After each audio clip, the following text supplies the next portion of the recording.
Hey guys, today on Dr. Doug's Quick Spanish, we're going to take a look at present tense stem changing verbs.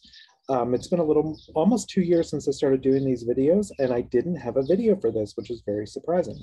So with stem changing verbs in Spanish, you'll know a verb is stem changing because in your vocabulary list, you'll see something like this. You'll see a verb like preferir, and you'll have E:, IE, or O:, UE, or E:, I, U:, UE. Sorry, that's my dog. He's upset. I don't know why. So whenever you have a verb like this in your vocabulary list, you know you have to do something with it. You can't just conjugate it as per normal. So a verb actually has two parts. We have this part, the prefer, which is called the stem, and we have the ir, which is called the ending. So when you have a verb ending, so we have a verb that we know is going to change stems.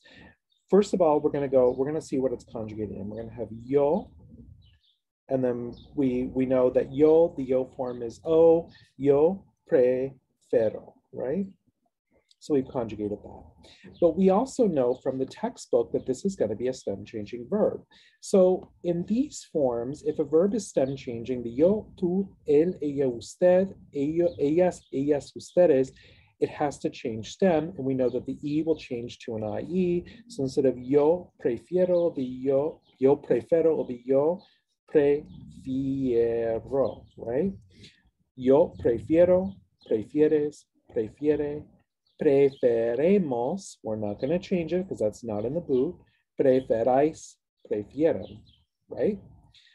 So there are four types of stem changing verbs in Spanish. We have E to IE, which is the most common, O to UE, which is a little bit less common, E to I, which is about the same level of commonness as the O to UE, and the U to UE, which only affects one or two verbs. So another question is, how do you know if a verb is stem changing? By looking at the verb, you don't. The only way to know this is to memorize them when you're going through your vocabulary list. Yes, I know that adds an extra layer of complication, but it is what it is, basically.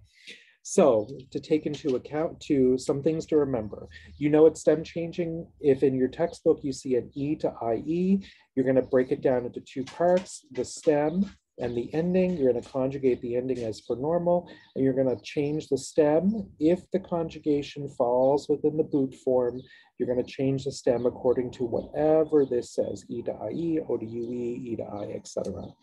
And that's about it. Thank you for watching.